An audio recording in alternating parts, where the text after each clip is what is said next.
Você que trouxe sua Bíblia, abre aí no Evangelho de Mateus, o capítulo 4, verso 12 em diante.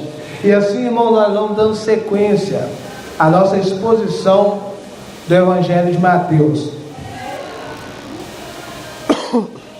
Mateus capítulo 4, versículo 12. Glória a Deus, aleluia. Louvado seja o teu nome. Tá bom, né?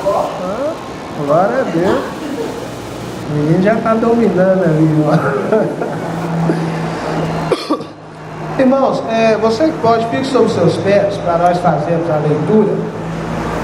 Mateus 4, verso 12 em diante diz assim: ouvindo, porém, Jesus que João fora preso, retirou-se para a Galiléia, e deixando Nazaré, foi morar em Cafarnaum, situada à beira-mar, nos confins de Zebulon e Naftali, para que se cumprisse o que fora dito por intermédio do profeta Isaías: terra de Zebulon, terra de Naftali, caminho do mar, além do Jordão, Galiléia dos gentios.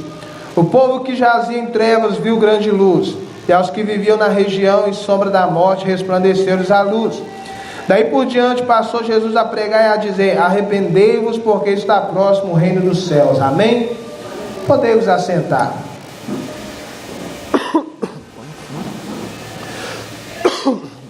Irmãos, essa semana lá na empresa, o pessoal está mexendo com obra, lá está um poeirão. Aí eu tenho alergia a poeira, você acredita, irmão? É uma bênção, né? Aí eu brinquei com eles: sair da roça, da poeira, e vocês me jogam na poeira dessa, misericórdia. Então a garganta está um pouco ruim, mas nós vamos rompendo em nome de Jesus. Irmãos, dando sequência, nós vimos no domingo passado que Jesus, logo depois de ter sido batizado, ele foi para o deserto para ser provado pelo diabo. Nós vimos que quem levou Jesus foi o Espírito de Deus. Tem momentos na nossa vida que o próprio Deus nos conduz para as provações. Veja bem, não somos tentados por Deus, porque Deus não tenta ninguém, mas Ele permite que nós sejamos provados. Para quê? Para que a nossa fé seja testada. E uma vez, irmãos, que a nossa fé é provada, uma vez que nós passamos no teste, nós somos fortalecidos no Senhor. Agora a palavra de Deus vai dizer, irmãos, que Jesus, ele, ouvindo que João Batista tinha sido preso, ele se retira para outro lugar. Entenda bem, Mateus, ele não está escrevendo em sequência.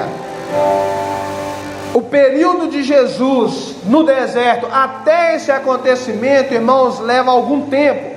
Algumas coisas acontecem.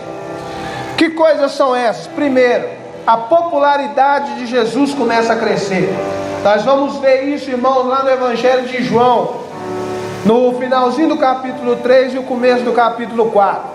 Nós vamos ver que a popularidade de Jesus começa a crescer. Nós vamos ver, irmãos, que os discípulos de João, aqueles que vinham até João Batista, começam a ir até Jesus. Ao ponto, irmãos, dos discípulos de João chegar e falar: Senhor, aquele homem que o Senhor falou, as multidões estão indo até ele. E João Batista fala para ele: olha, importa que ele cresça, que eu diminua cada vez mais. Irmãos, os líderes religiosos daquela época, daquela religião, estavam primeiro com ciúme de João Batista, porque ele atraía para si a multidão, e ele pregava: arrependei-vos, porque é chegado o reino dos céus. Com o crescimento da popularidade de Jesus, eles passaram a ter ciúme de Jesus, passaram a ter inveja de Jesus, e começaram a haver uma rincha entre eles. Irmãos, para Jesus não entrar em embate desnecessário, fora de hora, a palavra de Deus fala que ele se retira. Nós vimos que João Batista é preso. Nós vamos ver mais para frente por que ele é preso. Porque, irmãos, ele denuncia o pecado de Herodes. Herodes dormia com a mulher de seu irmão, e ele fala: não te é lícito tomá-la. Isso é pecado diante de Deus. E por causa desse confronto, João Batista ele é preso. Uma vez que ele está preso, a palavra de Deus vai falar aqui no verso 12, que Jesus se retira para a Galileia. Irmãos, e algumas coisas me chamam a atenção. Primeiro, João Batista, que era o precursor, ele pregava o Evangelho de Deus. Hoje eu coloquei pela manhã, irmãos, nos status do WhatsApp, eu falei, olha, o Evangelho de Deus, ele não amassageia o seu ego, mas ele confronta para mudar o nosso caráter. O Evangelho verdadeiro, irmãos, não é aquele que vai falar que você está certo em tudo, e que você é bom em tudo, e que você pode, que você é capaz, nada disso. O Evangelho verdadeiro, ele vai dizer, olha, você não pode, é por isso que você precisa de Cristo. Você não tem força, é por isso que você precisa de Cristo. Você é pecador, é por isso que você precisa de Cristo. Esse é o Evangelho de verdade, ele confronta a nossa vida. Irmãos, e é isso que João faz com Herodes, e por causa disso ele é preso.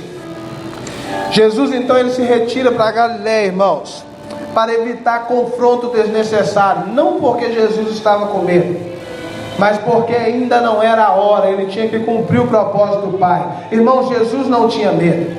Jesus uma vez ele olha lá na frente, ele olha para esses mesmos líderes religiosos e fala, olha, vocês são do diabo, porque se vocês fossem de Deus ouviriam a minha voz. O pai de vocês é o diabo, porque ele mente e fala mentiras. Assim são vocês. Irmãos, Jesus não tinha medo deles, pelo contrário, Jesus ele tinha coragem, mas ele tinha que cumprir o propósito de Deus. Ainda não era a hora, ainda não era a hora do confronto. Então ele se retira para a Galileia, e aqui, irmão, nós vamos ver no verso 13, deixando Nazaré, foi morar em Cafarnaum, situada à beira-mar, nos confins de Zebulon e Naftali, para que se cumprisse o que fora dito por meio do profeta Isaías, terra de Zebulon, terra de Naftali, caminho do mar, além do Jordão, Galileia dos gentios. O povo que jazia em trevas viu grande luz, e os que viviam na região da sombra da morte resplandeceu-lhe a luz.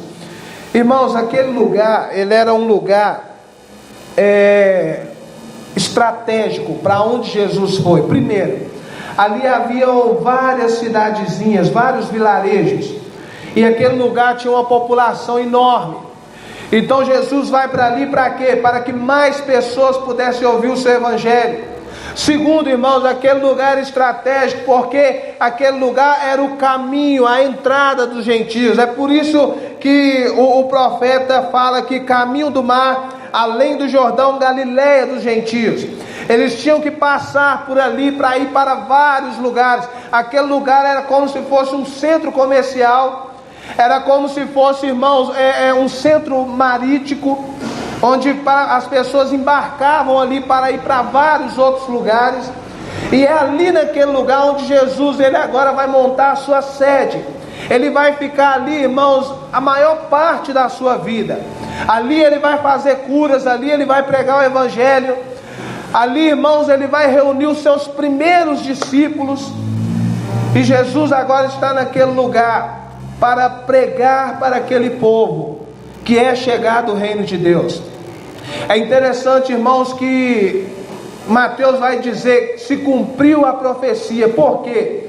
Porque Mateus está escrevendo para os judeus, e ele está falando, esse Jesus cumpre todas as profecias.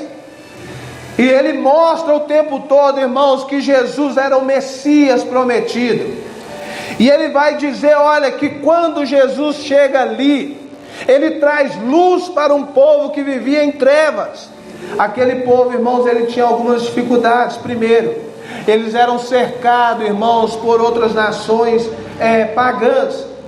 Então eles eram rodeados por falsos ensinos, por falsos deuses. E aquele povo, irmãos, era misturado. Eles não serviam apenas a Deus, eles serviam a Deus, mas serviam também a várias outras coisas. Deixa eu te dizer uma coisa. Você sabe qual que é o maior problema que o mundo tem com a fé cristã? O maior problema não é que você serve a Deus, o problema é que você serve só a Deus. Esse é o problema. Irmãos, o problema que o mundo tem conosco não é que nós servimos a Deus. O problema é que nós servimos só a Deus. Se nós servíssemos a Deus e outras coisas, não teria problema nenhum. Sempre foi assim na história, irmãos. Se você servisse a Deus, mas também servisse o mundo, não ia ter problema. Se você servisse a Deus, mas também servisse o governo, não ia ter problema. Se você servisse a Deus, mas servisse qualquer outra entidade, como estão querendo dizer por aí, todas as religiões te levam a Deus, irmãos, isso é mentira. Jesus disse que Ele é o caminho, não um caminho, mas o caminho. Ele é a verdade, Ele é a vida, é o único que pode nos levar a Deus. De modo que qualquer outro caminho te leva a qualquer outro lugar, menos a Deus. Esse sempre foi o problema. Naquela época não era diferente, irmãos. O paganismo, ele exigia a adoração de vários deuses. E aí os cristãos daquela época são perseguidos, por quê? Porque eles tinham apenas um Deus, e isso era inaceitável para aquele povo, como é inaceitável nos dias de hoje. Então aquele povo que vivia ali naquela terra, irmãos, onde Jesus estava, em Cafarnaum, na região da Galiléia, aquele povo era um povo que era cheio de crenças, era um povo que servia a vários deuses. Fora isso, irmãos, ele era um povo onde havia também o estabelecimento do Império Romano. Então Jesus está ali, irmãos, para trazer o Evangelho do Reino, para trazer vida para aquele povo. E Mateus vai nos dizer que quando ele começa, é interessante que aqui ele de fato está inaugurando o seu ministério. E quando ele faz isso, irmãos, o lugar que ele vai é para um lugar desprezado, é para um lugar esquecido, é para um lugar, irmãos, onde eu e você talvez não iríamos. Jesus poderia, irmãos, começar o seu ministério nos palácios. Jesus poderia falar: olha, eu quero começar o meu ministério com grandeza, com coisas extraordinárias. Irmãos, ele vai para um lugar menos esperado, um lugar desprezado pelos judeus. E você sabe o que isso nos diz, irmãos? Isso nos diz que ele veio cumprir o seu propósito, ele veio salvar o seu povo dos seus pecados. Irmãos, isso é fantástico. Você sabe por quê? Porque ao invés de Jesus ir atrás dos grandes e dos poderosos, ele veio atrás de nós. Irmãos, Paulo ele vai dizer que não são muitos os grandes desse mundo que são chamados, mas pelo contrário, são os desprezados, são os pequenos, são os oprimidos. E isso é fantástico, irmãos, porque uma vez que um pequeno vem a Cristo, ele se torna grande, não aos olhos do mundo, mas aos olhos de Deus. Por quê? Porque tem a verdadeira sabedoria, tem a verdade na sua vida. Irmãos, não adianta você ser o imperador do mundo, mas você vai perecer e ir para o inferno. Enquanto aquele pequeno, irmão, desprezado, que às vezes não sabe nem ler nem escrever, ele teve um encontro com Deus, ele tem a vida eterna. Irmãos, essa é a verdadeira sabedoria, essa é a verdade de Deus. É por isso que o Evangelho é loucura para o mundo, mas é poder para nós que cremos.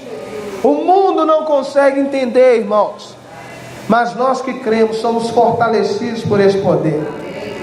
Jesus então ele vai para este lugar e ele cumpre a profecia. O povo que vivia em trevas viu uma grande luz. Sobre aqueles irmãos que viviam na região de sombra e morte, resplandeceu-lhe a luz de Cristo. Irmãos, assim também é na nossa vida, assim também é na vida de todos aqueles irmãos que ainda não tiveram encontro real com o Senhor. Nós vivíamos em trevas, até que um dia a luz do Senhor raiou sobre nós, e nós passamos a ver, irmãos, nós começamos a ver quem nós éramos de verdade. E você sabe qual que é o problema? Quando a luz de Cristo vem, muitas das vezes nós não gostamos daquilo que nós vemos. Por quê? Porque quando nós estávamos em trevas, nós achávamos que nós éramos alguma coisa. Você lembra daquele jovem que chegou até Jesus e falou: mestre, o que farei para herdar a salvação? E Jesus fala: olha, cumpra a lei, cumpra os mandamentos. E Jesus cita apenas uma parte, que é a segunda parte, que é do amor ao próximo. Não matarás, não furtarás,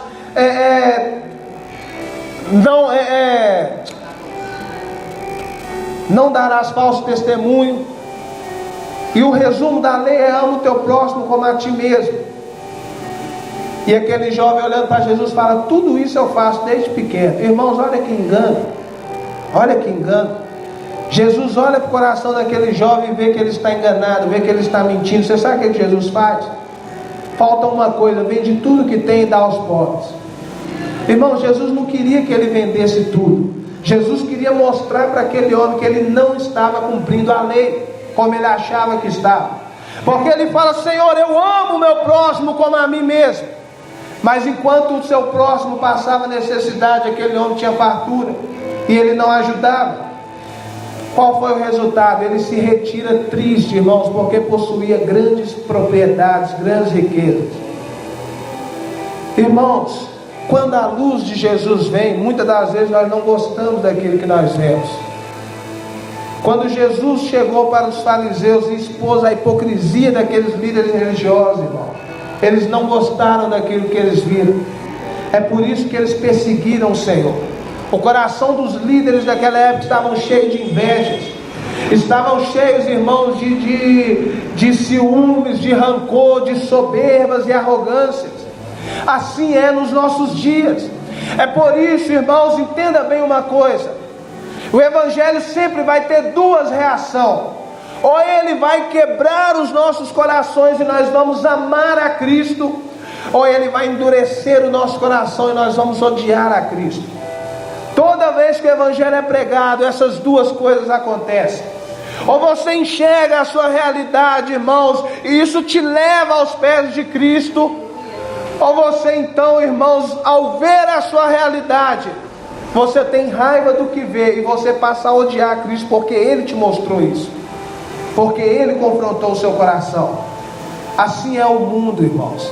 Assim é todos aqueles que ouvem a palavra de Deus. Ou eles têm um coração quebrantado, ou eles têm um coração endurecido.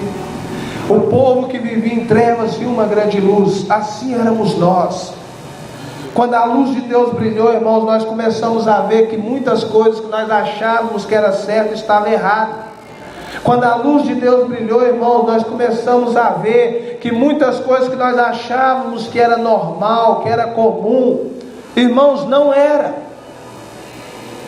E isso mudou a nossa vida, isso mudou a nossa história. Isso, irmãos, é o que o verdadeiro Evangelho faz em nós. Lembra, irmãos, que o pecado do diabo foi a soberba. Ele quis ser, irmãos, aquilo que ele não era. E a soberba, irmãos, é a raiz de todos os pecados. E é isso que Jesus ele faz, irmãos. Ele arranca de nós essa pretensão que nós temos e nos humilha diante de Deus. Você sabe por quê? Porque uma vez que nós somos humilhados diante de Deus e reconhecemos quem nós somos, nós podemos viver uma vida de verdade, não uma vida de aparência. Irmãos, a pior coisa que tem é uma vida de aparência. A pior coisa que tem é você querer ser, aparentar ser aquilo que você não é. Isso é em todas as áreas da nossa vida. E você sabe qual é o problema? O problema é que o mundo te ensina isso. O mundo te ensina a viver de aparência, irmãos, seja na vida financeira, seja no seu lar, seja na igreja, irmãos. Em qualquer lugar as pessoas querem ser, principalmente com o evento das mídias sociais. Deixa eu te dizer uma coisa, eu conheço as mídias sociais. 98% do que vocês verem ali é mentira. É mentira, é ilusão, é engano. É engano, irmãos. É mentira, completamente. É aparência, é uma vida de aparência. Depois que a pessoa grava aquele vídeo cheio de luxo, cheio de mentira, irmão, a pessoa volta para a vidinha miserável dela. Mas ela tem que aparecer para as pessoas. Irmãos, isso é a pior tristeza que existe. É o pior engano que existe. Você viver desse jeito, viver de aparência dentro do seu lar. Viver de aparência, irmãos, é principalmente na presença de Deus, aquele que conhece o nosso coração. Irmãos, diante de Deus, quando nós recebemos o Evangelho de Cristo, a nossa vida tem que ser transformada. É por isso que Jesus fala: entra para o teu quarto e ora ao teu Pai que te vê em secreto. Por quê? Porque ali você não tem aparência. Ali é você e Deus, irmãos, na intimidade do seu quarto. Você não precisa fingir, não precisa caçar palavras bonitas, não precisa, irmãos, colocar máscara diante de Deus. Muitas das vezes nós fazemos isso diante dos homens. Mas quando você está a sós com Deus, você é quem você é. E é ali onde Deus te vê. É ali onde Deus ouve o seu clamor. Irmãos, o povo que vivia na região da sombra da morte, sobre aquele povo resplandeceu uma grande luz. E não era assim que nós vivíamos, irmãos, na região da sombra da morte, morrendo todos os dias. Irmãos, vivendo nesse mundo achando que tínhamos tudo, quando na verdade não tínhamos nada. Vivendo nesse mundo buscando uma alegria que o mundo não pode dar. Vivendo nesse mundo, irmãos, buscando uma satisfação que o mundo não pode dar. Procura aí fora, irmãos, eles nunca encontrarão. Só Deus pode trazer, irmãos, o propósito para a nossa vida, pode preencher a nossa alma. Se você, irmãos, estudar a vida de Salomão, Salomão foi o homem mais rico na sua época e o rei mais sábio, irmãos, que já pisou sobre essa terra. Se você estudar a vida de Salomão, você vai ver, irmãos, que Salomão tentou procurar no mundo algum sentido para a vida. E ele até se desviou dos caminhos do Senhor. Ele até quis buscar no mundo, irmãos, o propósito da sua vida. E depois de ter feito tantas coisas e experimentado tantas coisas, ele chegou numa conclusão. Ele falou: o sentido da vida é esse: tema a Deus, ande nos caminhos do Senhor. Esse é o propósito da vida. Irmãos, pode procurar, você não vai achar. O povo que vivia na região da sombra da morte, sobre eles resplandeceu a luz, e a partir de então eles puderam ter vida, eles puderam, irmãos, viver uma vida de verdade, não uma vida de mentira. Eles puderam seguir a Cristo e ser quem eles eram. E é interessante isso, irmãos. Se você olhar, aqueles que estavam em volta de Cristo sempre eram os desprezados. Sempre eram, irmãos, aqueles que não tinham nada, aqueles que não eram nada, aqueles, irmãos, que muitas das vezes era excluído pela sociedade daquela época, pelo povo daquela época. Jesus chama Mateus, que é o autor desse livro, para ser seu discípulo. E Jesus vai comer na casa dele com outros publicanos e pecadores. Os santos daquela época, os líderes religiosos daquela época diziam: o seu mestre come com os pecadores. Eles eram santos demais para se contaminar com outros. A resposta de Jesus: eu vim chamar pecadores e não justos. Irmãos, como isso é maravilhoso para nós. Se você pensar na obra de Deus, irmãos, como isso é maravilhoso para nós. Qualquer outro rei, qualquer outro salvador, irmãos, viriam atrás dos maiores, viriam atrás dos mais importantes. Mas Jesus, desde o seu nascimento, ele mostra a sua simplicidade, a sua humildade. Ele mostra, irmãos, o que ele procura de verdade. Ele procura corações humildes, corações abertos, corações sinceros, que o sirvam de verdade, irmãos. E no verso 17 fala: daí por diante passou a Jesus a pregar e a dizer: arrependei-vos, porque é chegado o reino do céu. Deixa eu te falar uma coisa. O Evangelho é as boas novas de salvação, é a boa notícia de salvação. Qual que é a boa notícia, irmãos? A boa notícia é que Cristo veio ao mundo para morrer por nós e para pagar o nosso preço, a nossa dívida que nós tínhamos com Deus. Qual que é a má notícia? A má notícia é que eu e você, irmãos, estávamos perdidos, condenados nesse mundo, com uma dívida, irmãos, que nós nunca poderíamos pagar. Isso é o Evangelho. Isso é o Evangelho. Cristo pagou na cruz por nós. Ele morreu a nossa morte para que nós pudéssemos viver a sua vida. Irmãos, enquanto eu e você não entendermos isso, nós não seremos convertidos de verdade. Enquanto eu e você não entendemos que o Evangelho, irmãos, começa com arrependei-vos, nós não poderemos experimentar o verdadeiro poder de Deus, o verdadeiro amor de Deus. E qual que é o problema, irmãos, desse mundo? O problema desse mundo é que essa primeira parte do Evangelho foi tirada, e é pregada apenas a segunda parte do Evangelho. Venham a Cristo e seus problemas acabarão. Venham a Cristo e sua vida será transformada. Olha, se você vier a Cristo hoje, você nunca mais estará enfermo. Olha, Deus tem um plano maravilhoso na sua vida. Aceite Jesus como seu Salvador. Irmãos, e raramente alguém vira e fala: olha, se você quiser vir a Cristo, primeiro negue-se a si mesmo, arrependa dos seus pecados, tome a sua cruz e depois venha até Ele. Jesus, uma vez, ele contou uma história. Ele falou: qual é o homem que vai construir uma casa? Primeiro, ele não calcula se o que ele tem condição de terminar. Para quê? Para que, começando a construir, não fique parado pela metade, e aqueles que o veem passem e zombe dele. Qual é o rei que, indo para a guerra, ele não calcula primeiro se com 2.000 soldados ele consegue vencer aquele que está com 10.000? Por quê? Porque se ele vê que não tem condição, antes da guerra começar, ele faz paz com o exército inimigo. Assim também é aqueles que quiserem me seguir, tem que calcular o preço primeiro. Para quê? Para que, começando, não parem no meio do caminho e sejam zombados pelos outros.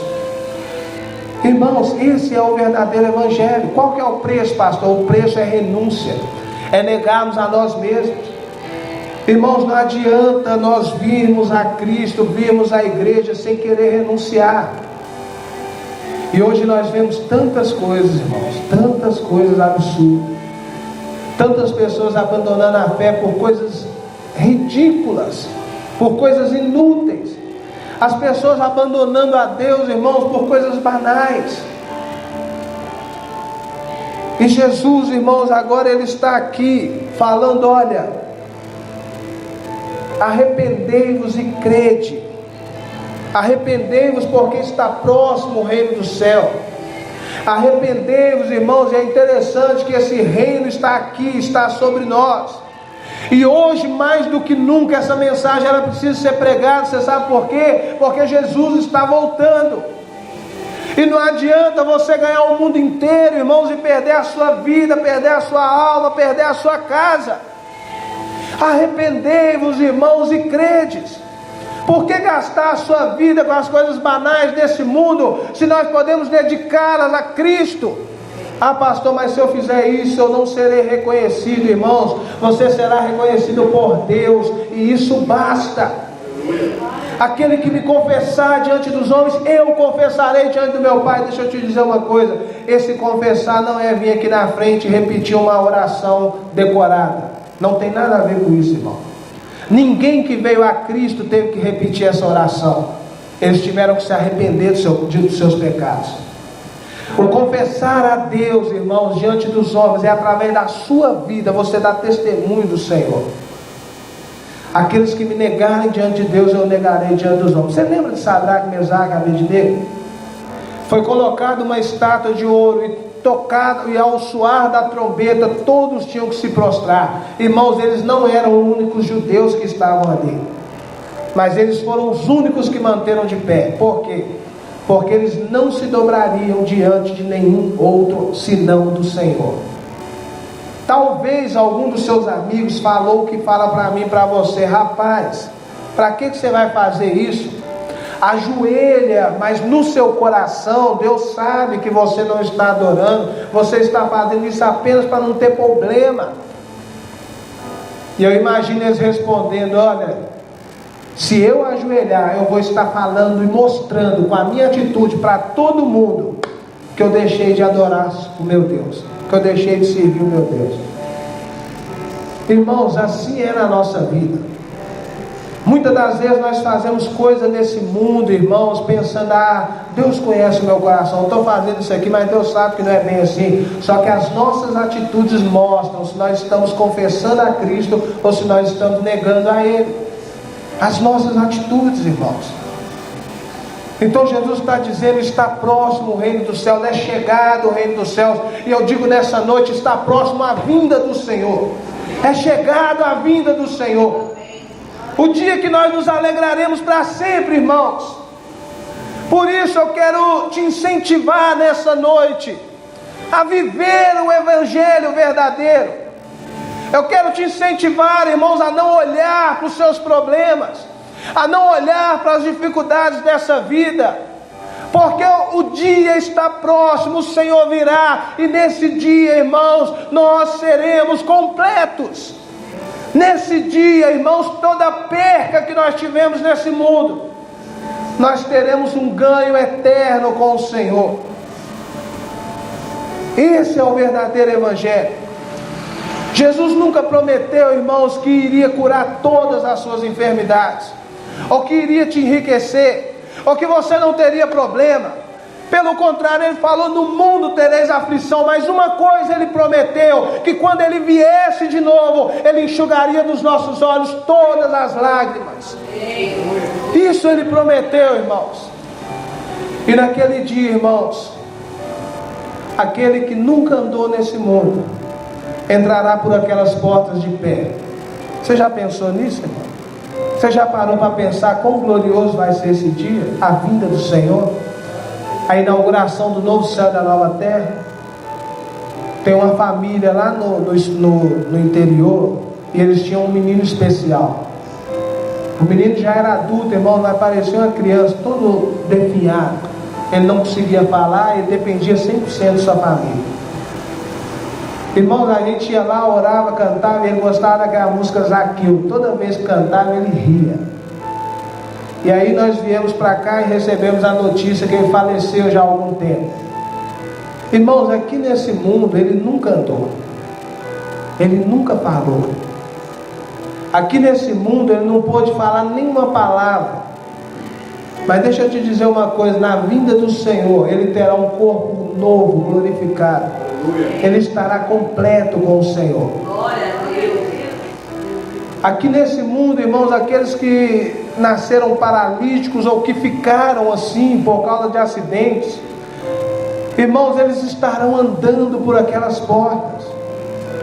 Aqueles irmãos que às vezes aquele parente seu que serviu a Deus, foi fiel a Deus, mas foi tomado pelo Alzheimer ou por qualquer outra doença, irmãos, e está lá definhando, ele estará completo na vinda do Senhor, irmãos. Não haverá dores, não haverá enfermidades. É por isso que Paulo fala que nenhuma dor desse mundo se compara com aquilo que Cristo está preparando para nós. Olha a esperança, irmãos, olha a alegria.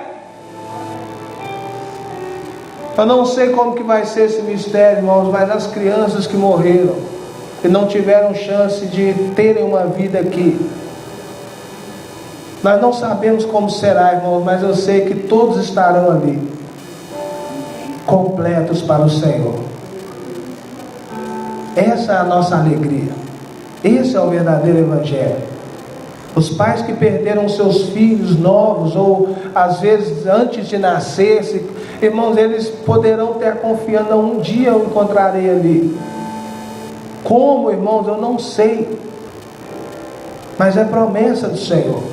Aqueles que perderam seus entes queridos na fé poderão reencontrar novamente. Pastor, mas será apagado na nossa memória? Irmão, não será. Não será.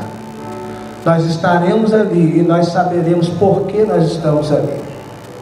Nós lembraremos de tudo, irmãos. Será tirado a dor de nós, não a memória. Imagina você sem memória diante de Jesus. Por que eu estou aqui? Quem é o Senhor? O que eu fiz? Não existe isso, irmão. Nós estaremos ali e saberemos, irmãos, que nós passamos aflições, passamos dificuldades, mas permanecemos fiéis. Permanecemos fiéis a Deus. E estaremos ali com o Senhor, falando: Senhor, como nós cantamos aqui, valeu a pena. Valeu a pena de servir. Valeu a pena arrepender dos pecados. Valeu a pena abandonar, Senhor, a prostituição. Valeu a pena, Deus, abandonar os enganos dessa vida, Senhor. Valeu a pena abandonar a mentira, Deus, os falsos amigos. Valeu a pena, Deus, porque agora nós teremos a eternidade contigo. Agora nós começaremos a viver de verdade. Irmão, se você acha que essa é a vida, irmãos, você está enganado. A verdadeira vida começa quando o Senhor vier na glória, com o seu reino, com os seus santos, e inaugurar novo céu e nova terra. Ali nós teremos vida de verdade, irmãos. E aí eu te pergunto nessa noite, irmãos, vale a pena trocar a eternidade por causa de coisas banais desse mundo? Aqueles que nascem na emoção morrem quando a emoção acaba. Aqueles que vêm a Cristo por causa de bênçãos morrem, irmãos, quando as bênçãos param de chegar. Agora, aqueles que vêm por causa do Evangelho, irmãos, eles permanecem para sempre. Eles permanecem até o fim. Eles permanecem até o fim. É esse Evangelho que mudou o mundo na época de Jesus e tem mudado o mundo até os dias de hoje. Fique sobre seus pés.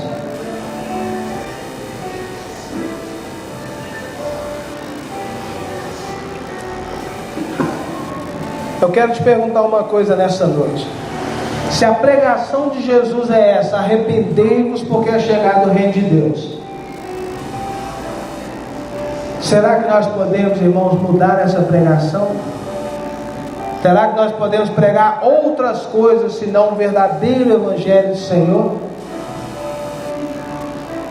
Irmãos, confia no Senhor nessa noite. Abre mão de tudo aquilo que te afasta de Deus. Abandona o seu pecado, irmãos. Abandona a soberba. Abandona a arrogância. Irmãos, nós não somos nada. Nós precisamos de Deus. Abandona a sua justiça própria. Ah, pastor, eu sou tão bom. Irmão, nós não somos. Nós somos capazes de coisas terríveis. E se não fosse Deus em nós, irmãos, se não fosse a misericórdia de Deus em nós, irmãos, nós não poderíamos fazer nada, não há nenhum bem em nós. Fala com o Senhor nessa noite. Assim como aquele povo que vivia em trevas e viu a luz, nós também vimos a luz. Há outros que precisam ver essa luz, irmãos, e é necessário que por meio da nossa vida e testemunho essa luz seja levada, porque o próprio Senhor diz: vós sois a luz do mundo, o sal da terra. Uma vez iluminados, nós devemos também levar essa luz a outros. Senhor, em nome de Jesus, ó Pai, nessa noite, ó Deus, eu quero colocar a tua igreja diante de ti, Senhor.